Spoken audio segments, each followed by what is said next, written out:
Maayong hapon, aniya na ang Butuan On News Update sa Butuan City Public Information Office. Nakabinipisyo sa natigayong Barangay Civil Registration System ang mga indigenous people kun IP sa syudad sa Butuan, magipahigayon sa Barangay Antikalan ning syudad.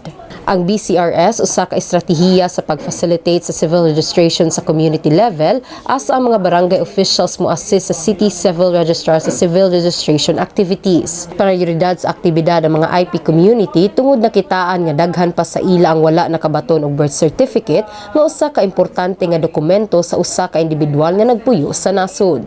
Nakalatid sa balaod nga ang pagbaton og birth certificate nagpamatuod sa the right from birth to a name, the right to acquire a nationality, and as far as possible, the right to know and be cared for by his or her parents. Usa si Bae Lingganay Helen Pujaras nga nibisita sa Barangay Hall sa Barangay Antikala aron makabenepisyo sa BCRS. Mapasalamaton si Bae Lingganay Helen Pujaras tungod wala gibaliwala sa buhatan ang nasangpit nila nga request sa pagpahigayon og BCRS.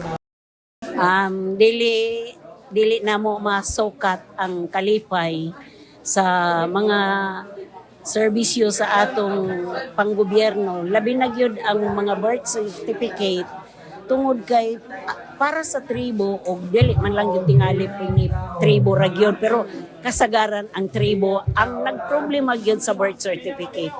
O hinungdan nga nalipay kaayo mi sa pag-initiate o pag-facilitate sa 29 IB with Battalion Commander Gargar, kay mismo siya ang ning adto sa IP Community Office sa Iyaw og nangutana siya kung unsay ilang ikatabang. Ug mao kadto ang updates ning adlaw. Alang sa uban pang mga updates, i-follow i-like ang official Facebook page, TikTok, Instagram ug Twitter ug subscribe sa YouTube channel sa Butuan City Public Information Office. Ako si Michelle Hamudyong. Daghang salamat.